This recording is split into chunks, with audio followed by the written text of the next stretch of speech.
Hello everyone. तो आज का टॉपिक है हमारा मोलरिटी। तो मोलरिटी एक मेथड है कैलकुलेट करने के लिए कंसंट्रेशन। कंसंट्रेशन हम बहुत सारे मेथड से कर सकते हैं, जैसे mass percentage, strength, molarity, molality, normality. तो आज हम देखेंगे मोलरिटी। ठीक है। तो मोलरिटी अगर मैं डिफाइन करूँ तो it is the number of moles of solute, the number of moles of solute dissolved in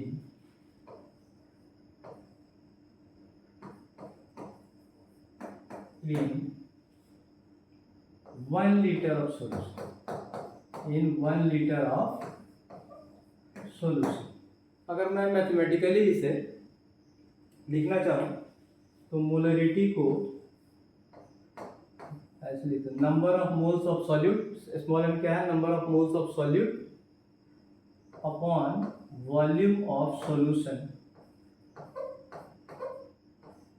लिख लीजिए, number of moles of solute upon volume of solution in litres. Number of moles को हम small N लिख सकते हैं, volume को we लिख सकते हैं, but it should be in litre.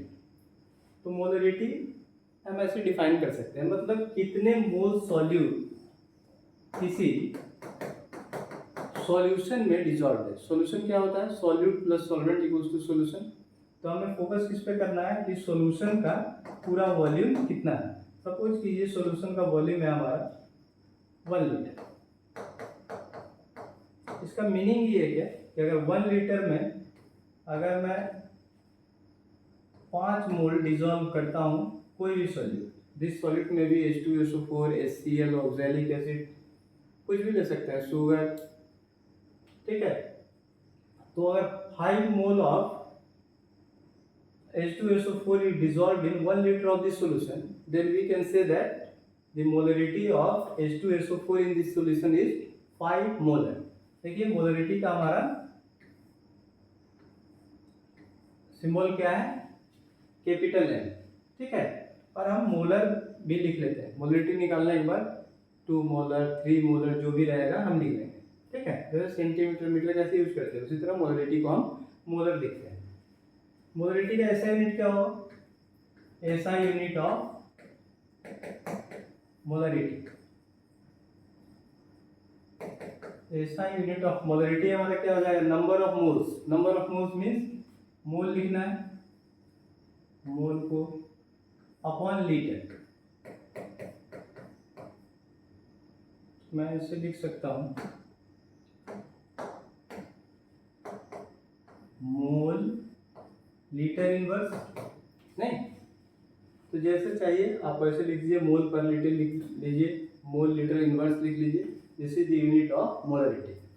देखते हैं एक दो न्यूमेरिकल्स।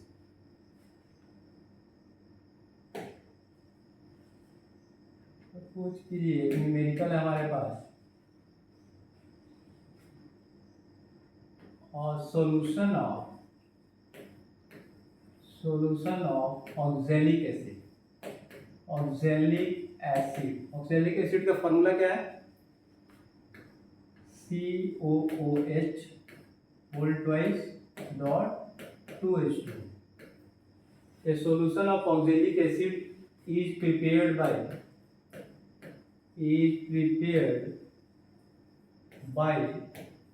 dissolving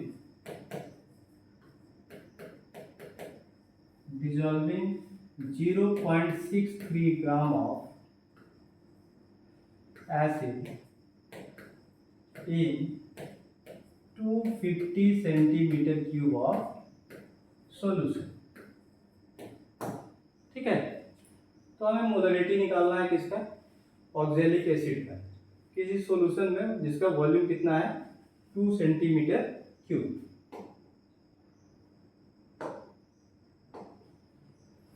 ठीक है। तो वॉल्यूम हमारे पास है 2 सेंटीमीटर क्यूब। तो मोलरिटी में निकालता हूँ, मोलरिटी निकालने के लिए सपोज कीजिए मैं ज़्यादा दिमाग नहीं लगा करके डायरेक्ट फॉर्मूले पा जाता है। तो मोलरिटी इक्वल्स टू क्या होता है? Molarity equals to number of moles of oxalic acid, number of moles of solute upon volume of solution in litres. Number of moles of solute पता है क्या हमें? नहीं पता है। Number of moles of solute की जगह पे क्या दे रखा है? मास दे रखा है। तो मास के हेल्प से हम number of moles of solute निकाल सकते हैं। नंबर ऑफ मोल्स का फार्मूला भी एक लिख लीजिए, number of moles of solute is given bye given mass upon molar mass. हमारा पिछला टॉपिक था मोल्स कैलकुलेशन का। तो अगर मास दिया रहा है तो भी नंबर ऑफ मोल्स निकाल सकते हैं, वॉल्यूम दिया रहा है तो भी नंबर ऑफ मोल्स निकाल सकते हैं। अभी हमारे मास के हेल्प से मैं लिख दिया, number of moles is given by the given mass is 0.63 gram upon molar mass. Molar mass किसका? Molar mass of oxalic acid. तो कार्बन का मास कितना होता है हमारा? 12, एक ऑक्सीजन का 16, दो ऑक्सीजन का 32, 32 प्लस एक हाइड्रोजन 33, तो कितना हो गया? 3 to 5 45। तो 45 COOH का हो गया हमारा। होल ट्वाइस है means into 2, 92 molecule of H2O है। एक मॉलिक्यूल H2O कितना होता है? 18, ऑक्सीजन का 16, हाइड्रोजन का 2, दो एटम हाइड्रोजन का 16 + 2 18। तो एक मोल मॉलिक्यूल का 18, तो 2 मोल मॉलिक्यूल का कितना हो जाएगा हमारे पास? 18 2 36, ठीक है। 90 प्लस 36, तो 90 प्लस 36 कितना हो जाएगा? 126 मीन्स मोलर मास हमारा ऑक्सैलिक एसिड का कितना निकल गया? 126। तो अभी गिवन मास हमारे पास है 0.63 मोलर मास कितना निकल गया? 126। डेसिमल हटाया अपॉन 100, 63 2 126, 3 2 6, 6 2 12, ठीक है। तो 1/2 कितना आ गया? 1/2 मीन्स 0.5 बाई 100, 0.005। ये हमारा नंबर ऑफ मोल्स कैलकुलेट हो गया किसका? ऑक्सैलिक एसिड का। तो नंबर ऑफ मोल्स मैंने निकाल लिया। अभी आपको कर दीजिए 0.005 upon volume of solution. Volume of solution आपका किस में दिया हुआ है? सेंटीमीटर क्यूब में। हमें किस में चाहिए? लीटर्स में। तो लीटर्स में चाहिए तो लीटर में आप चेंज कर लीजिए अपॉन 1000, 250 डिवाइडेड बाय 1000। ये रिलेशन क्या होता है सेंटीमीटर क्यूब और लीटर का? 1000 centimetre cube equals to 1 litre.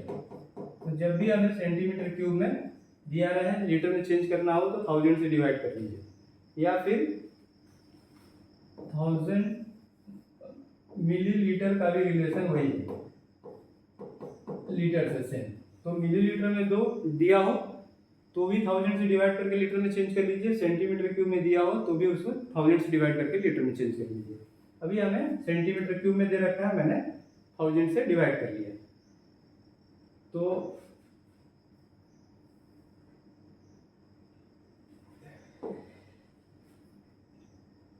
अभी मैथमेटिकल कैलकुलेशन अपना कर लीजिए। 5 divided by 1000 divided by 250 upon 1000 means 1000 upon 250। 1000 से 1000 गया, 5 1 जा 5, 5 5 जा 25, 1/5। 1/5 का मतलब 0.2 बाई 10, मतलब कि 0.02, ठीक है। तो मोलरिटी हमारा कितना निकल गया? 0.02। तो मोलरिटी इज 0.02 m मोलर, ठीक है। इजी है।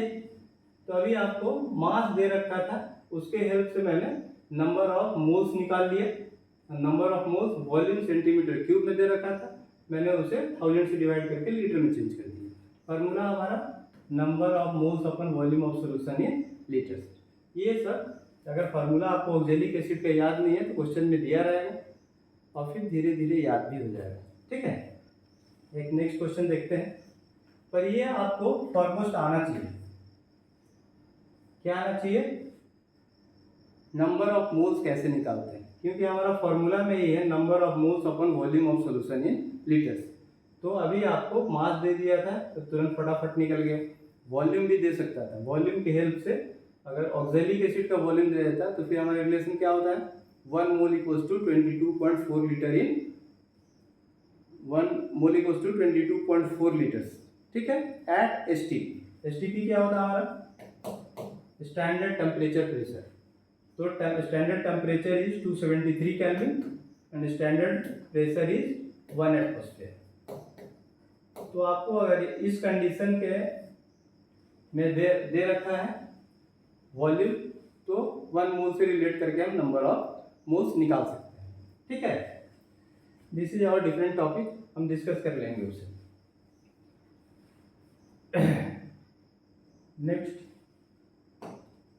सपोज कीजिए एक क्वेश्चन, अभी आपको बोल दे कि calculate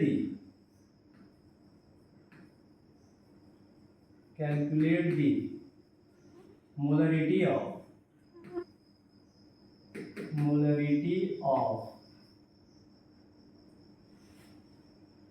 water. Calculate the molarity of water of density 1 ग्राम पर सेंटीमीटर क्यूब। तो मैं मोलरिटी निकालने चल देता हूँ। सपोज कर लीजिए कि मोलरिटी में निकाल रहा हूँ number of moles of water upon volume of water in litres. Number of moles पता नहीं है, मास पता नहीं है, वॉल्यूम पता नहीं है। ठीक है, कुछ भी पता नहीं। तो हम सपोज कर लेते हैं, सपोज वॉल्यूम ऑफ वाटर कितना है? 100 ml। ठीक है, मान लिया। तो वॉल्यूम हमें पता है, डेंसिटी दे रखा है। तो रिलेशन क्या होता है? Density equals to mass upon volume. तो volume equals to mass equals to mean mass of water, नहीं, mass of water equals to volume into density. Volume कितना है हमारे पास? 100 ml। डेंसिटी कितना है? 1। ये 1 ग्राम पर सेंटीमीटर क्यूब दिया रहा है किसी क्वेश्चन में, या 1 kg पर लीटर दिया रहा है, सेम ही है। ठीक है, तो डेंसिटी है हमारा 1, तो 100 इंटू 1 कितना हो गया? 100। नहीं, मास निकलना था, मीन्स ग्राम पर सेंटीमीटर क्यूब था, तो मास कितना आया होगा? ग्राम में आया होगा।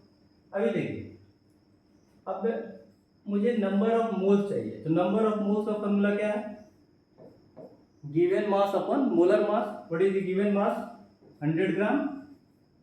मोलर मास किसका? वाटर का। तो वाटर का मोलर मास क्या होगा? H2 18, 16 2 18, तो 100/18। तो नंबर ऑफ मोल्स निकल गया मुझे। नंबर ऑफ मोल्स कितना आ गया? 100/18। अभी कैलकुलेट नहीं करता हूँ, मैं लिख देता हूँ ऐसे। Volume of solution in litre, volume कितना है? वॉल्यूम हमने सपोज करा था 100 ml, तो 100 ml है, इसे लीटर में चेंज करने के लिए अपन 1000। ठीक है,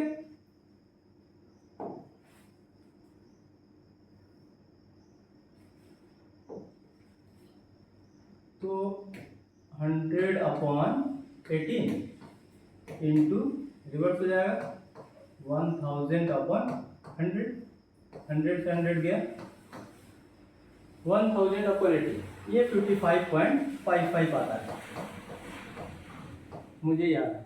ठीक है, आप भी याद कर लेना।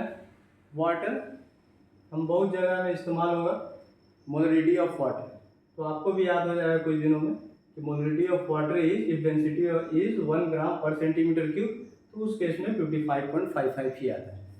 ठीक है, आगे हम और भी क्वेश्चन करेंगे, मोलरिटी इक्वेशन देखेंगे बाद में।